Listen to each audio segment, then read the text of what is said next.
pada pagi hari ini di Amerika dan sore hari di Indonesia.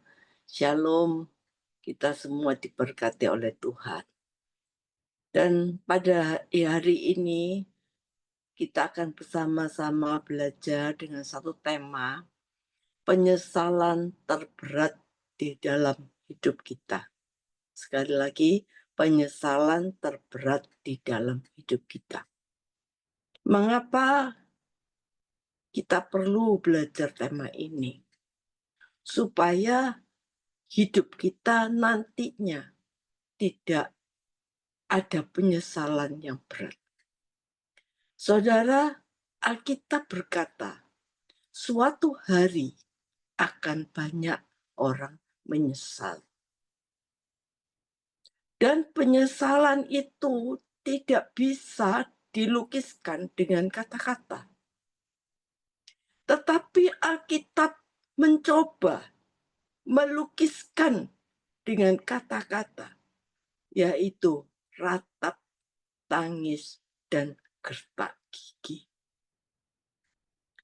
Penyesalan yang juga bisa merupakan kemarahan kita kepada Tuhan, maupun kemungkinan kita marah terhadap diri kita sendiri. Karena ini sudah penyesalan yang sangat berat, yang tidak bisa diubah lagi. Sehingga tidak bisa lagi dilukiskan dengan kata-kata. Tapi saya katakan tadi Alkitab mencoba melukiskan dengan kata-kata ratap, tangis, dan gertak gigi. Mengapa saudara ini bisa terjadi? Saudara, karena di dalam hidup kita tidak berhati-hati. Saudara, umur manusia, firman Allah mengatakan 70 sampai 80 tahun. Tapi di dalam usia sepanjang itu, kita hidup sembarangan. Tidak taat, tidak dengar-dengar akan firman Tuhan. Maka akibatnya kita mengalami penyesalan yang dahsyat ketika kita nanti melihat kekalahan yang dahsyat. Diungkapkan di dalam Amsal 5 ayat 11 sampai 14 yang berkata, pada akhirnya engkau akan mengeluh kalau daging dan tubuhmu habis binasa.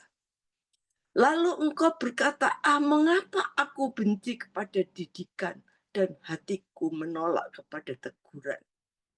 Mengapa aku tidak mendengarkan suara guru-guruku dan tidak mengarahkan telingaku kepada pengajar-pengajarku? Aku nyaris terjerumus ke dalam tiap malapetaka di tengah-tengah jemaah dan perkumpulan. Saudara, itu adalah kata-kata yang diucapkan di dalam Amsal 5 ayat 11 sampai 14. Yaitu untuk seseorang yang sudah mengenal jalan kebenaran selama bertahun-tahun. Seorang yang sering kelihatan di dalam gereja. Seorang yang mengerti isi Alkitab. Seorang yang mengerti bahwa dirinya disebut orang Kristen. Seorang yang bisa hafal lagu-lagu rohani. Seorang yang mungkin sering berdoa.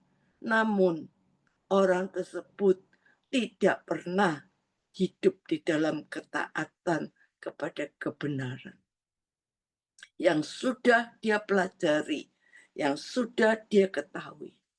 Dan di sini digambarkan di Alkitab Amsal tersebut bahwa akhir-akhir hidupnya dia menyadari semuanya terlambat.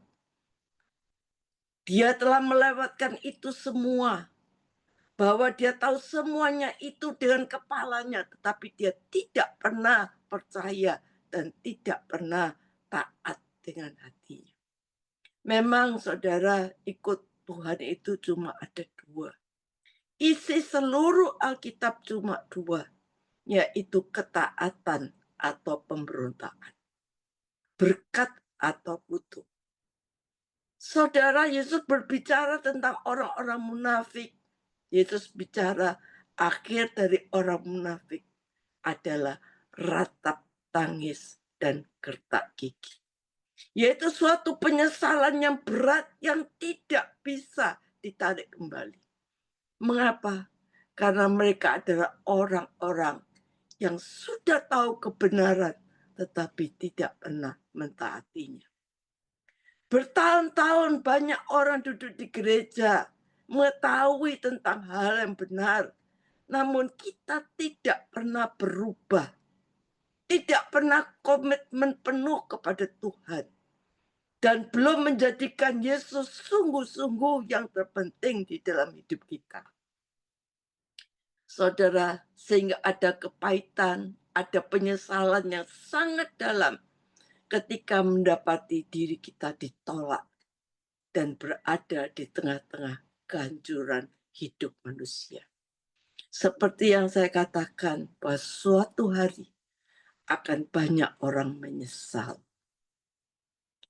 Saudara, kalau kita tahu, saudara, firman Tuhan berkata di dalam Matius 16, apa gunanya orang beroleh segenap dunia kalau jiwanya binasa? Ditulis segenap dunia.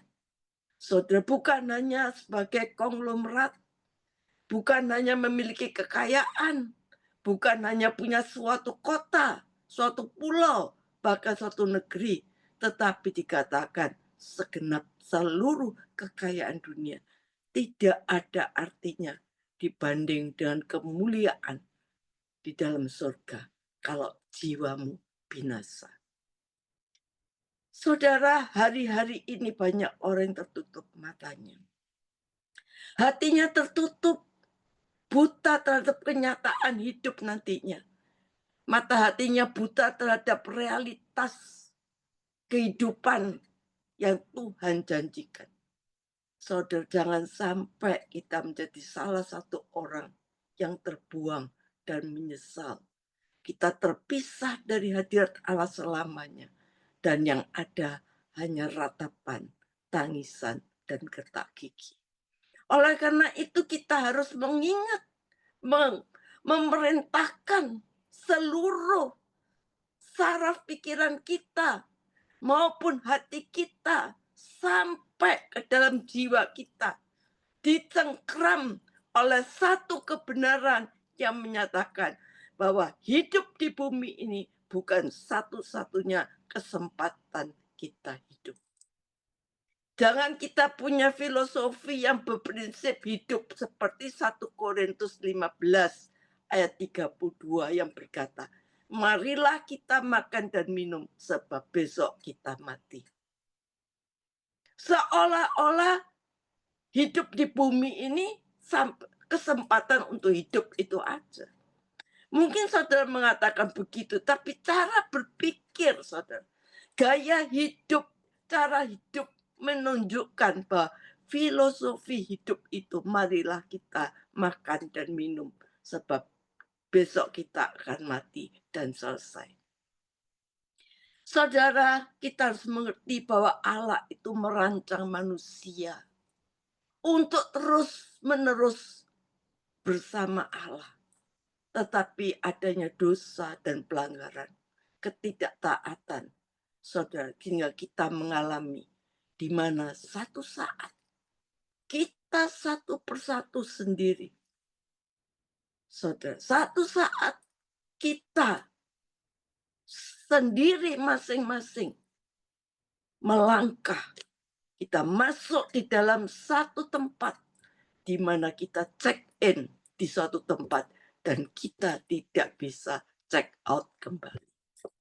Di satu tempat, kalau di Jakarta, umpamanya namanya San Diego Hill. Di Surabaya, Puncak Nirwana. Di Amerika, Benjamin Franklin, Laurel Hill. Semua kita akan mengalami di mana kita check in dan tidak akan pernah check out lagi. Kita sadar semua dari kita tidak bisa menghindari, kita semua pasti mengalami. Saudara, kalau kita pergi holiday, ya, saya kan baru pulang holiday ya bersama keluarga. Kemana saja saudara masuk ke Kyoto, kita check in. Berapa hari di situ check out. Pergi lagi ke tempat lain, ke Osaka check in. Kita bersama-sama check out. Bersama-sama check out, saudara. Tapi saudara, di tempat itu kita harus maju sendiri. Dan kita mempertanggungjawabkan semua apa yang kita lakukan. Di situ kita bisa check in dan kita tidak bisa check out. Karena itu kita harus sungguh-sungguh memerintahkan pada jiwa kita untuk menghayati bahwa hidup di bumi ini bukan satu-satunya kesempatan hidup. Justru saudara, Tuhan memakai hidup kita di dunia ini untuk sungguh-sungguh menjadi tanggung jawab kita di hadapan Tuhan. Saudara, orang yang sehat mentalnya, sehat rohaninya, sehat pikirannya, maka kita harus sungguh-sungguh mempersiapkan diri, tidak hidup sembarangan. Oleh karena itu firman Allah memberikan satu warning, memberikan satu tuntunan dalam hidup kita. Bagaimana kita hidup.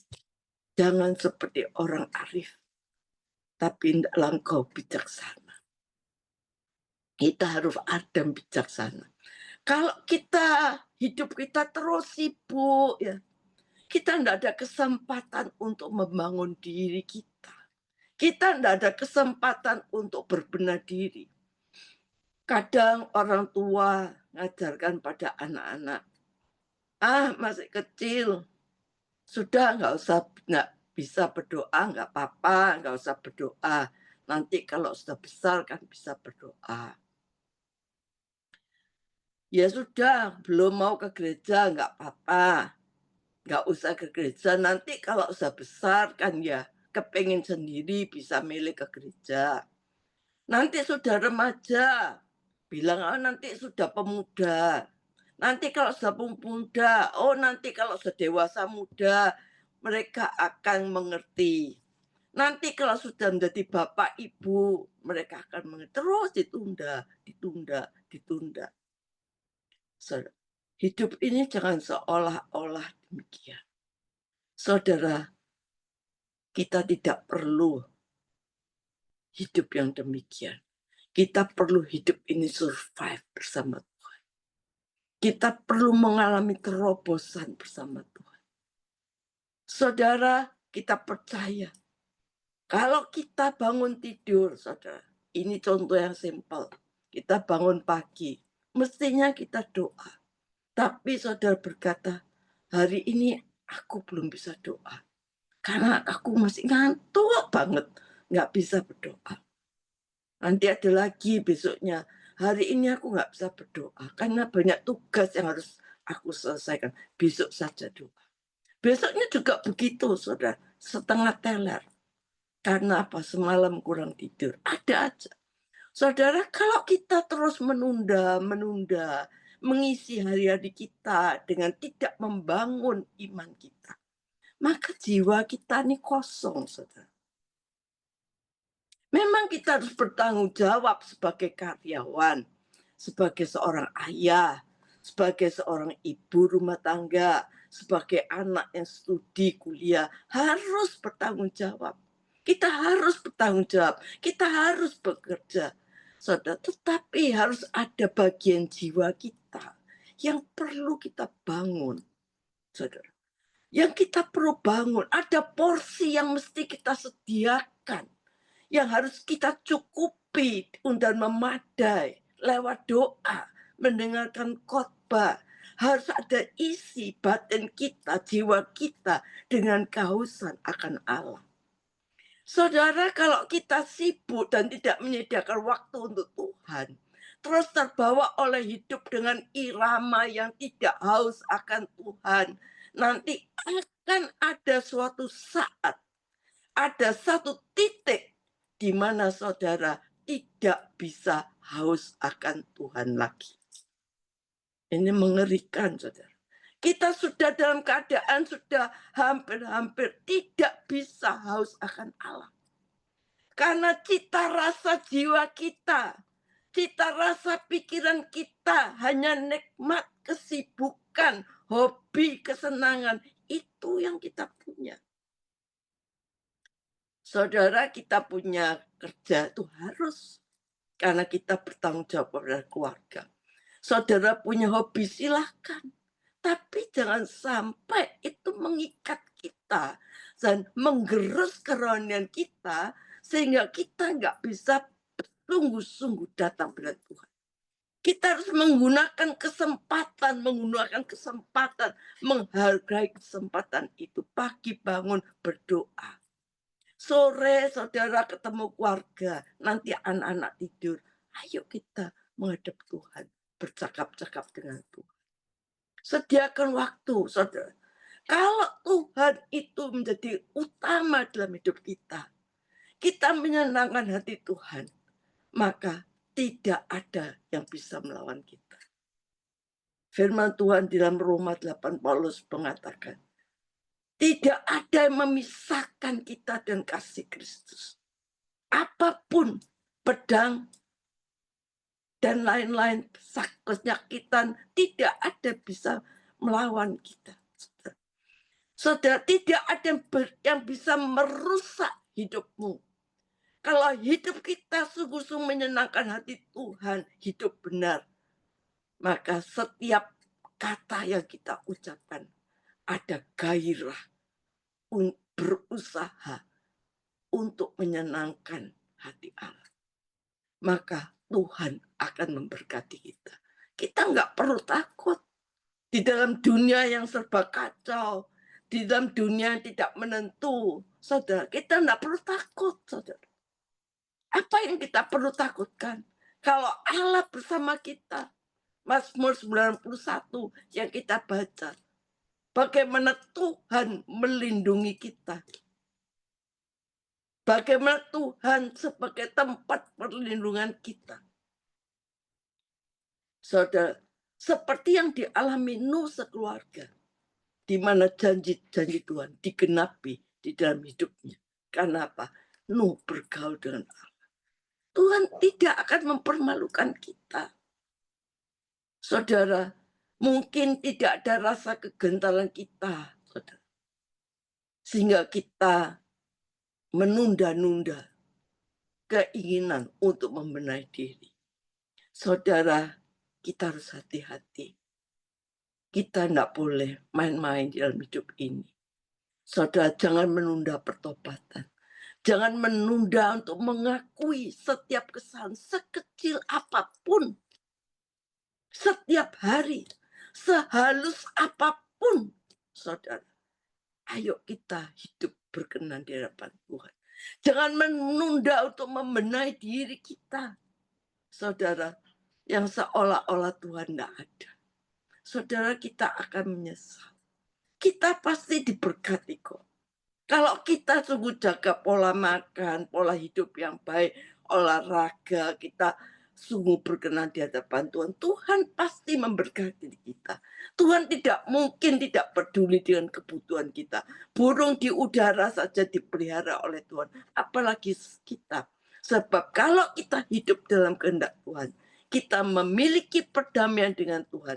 Tuhan ada dalam diri kita, kita ada di dalam Tuhan. Maka segala masalah kita bisa melewati semuanya. Kita tidak perlu takut menghadapi hidup di tengah-tengah yang dunia dengan ketidakpastian ini. Kita bisa melewati semua masalah kita. Kita bisa melewati semua pergumulan kita. Dan bila kita menengok ke belakang, kita bisa melihat bahwa Allah itu setia dan baik. Saudara, kalau untuk uang, untuk karier, saudara bisa bekerja keras. Untuk kesehatan, saudara bisa bekerja keras. Begitu rupa. Mengapa untuk hidup memperkenan Tuhan, kita tidak bisa berjuang dengan keras? Kenapa kita tidak bisa memberi porsi untuk Tuhan dalam hidup kita? Cita rasa jiwa kita masih cita rasa anak dunia. Kita tidak punya kehausan akan Allah. Sehingga Lukas 16 yang dikatakan orang kaya ketika meninggal dunia. Dia berseru pada Bapak Abraham, suruh Lazarus mencelupkan ujung jarinya, meneteskan air di lidahku, karena aku haus dan tempat ini menyiksa. Saudara, yang dimaksud itu bukan haus air mineral, nggak mungkin, tetapi kehausan akan Allah. Dan ternyata jiwa manusia sudah ditata oleh Tuhan, bahwa manusia tidak mungkin bisa hidup tanpa penciptanya.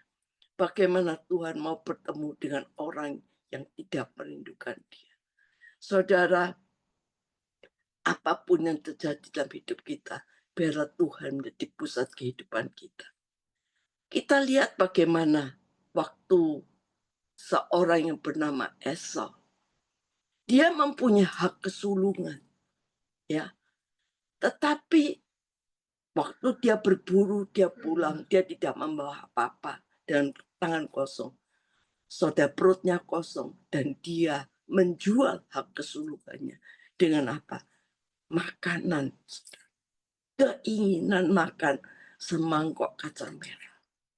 Dengan cara ditipu oleh Yakub, dia akhirnya menjual hak kesulungannya. Di sini kita melihat Esau tidak menghargai hak kesulungannya. Sehingga dia bisa tertipu dengan mudahnya, dengan keinginannya semangkok kacang merah, saudara. Sampai ketika dia sadar, dia meraung-raung, dia meminta haknya kembali. Saat dia meratap, dia menangis sungguh-sungguh, tetapi dia tidak bisa kembali. Saudara, karena dia tidak menghargai hak kesulungan. Hak kesulungan, rasa hormat, rasa kedudukan, keistimewaan yang Tuhan berikan. Dia ceroboh. Saudara, hak kesulungan itu hak kepimpinan. Saudara, kita sebagai anak Allah, kita diberi hak sebagai pewaris kerajaan Allah. Suatu anugerah yang besar. Bahkan Alkitab berkata, sebelum aku membentuk engkau di dalam rahim ibumu, aku sudah mengenal engkau. Kita punya hak istimewa di hadapan Tuhan. Kita nih anak-anak kerajaan Allah. Saudara, jangan sampai kita menjual hak kita. Jangan sampai kita tertipu oleh dunia seperti Esau. Sampai satu saat kita melewatkan semua hak asasi kita karena tipu daya dunia. Dan kita menukar anugerah Allah, hak sebagai anak Allah, hak untuk menerima janji-janji Allah, kita tukar dengan memuaskan diri kita sendiri. Saudara, mari sore hari ini, pagi hari ini di Amerika, kita mawas diri, kita mau berbalik, saudara. Kita mau utamakan Tuhan dalam hidup kita. Jangan sampai kita tertipu oleh dunia, di mana hak asasi kita untuk menerima terobosan dan janji Tuhan, kita tukar dengan keinginan dunia. Kita makan, minum, seolah-olah hidup ini hanya untuk itu. Mari saudara, saya percaya kita semua diberkati Tuhan. Karena kita mencari Tuhan dengan sungguh-sungguh. Kita percaya semua yang bekerja saat ini diberkati oleh Tuhan. Apa saja yang kau kerjakan, Tuhan pasti membuat kau berhasil. Rumah tanggamu akan dibikin dengan damai sejahtera. Doa-doamu yang belum terjawab, pasti Tuhan jawab. Dan Tuhan akan memberikan kemenangan yang gilang gemilang. Amin.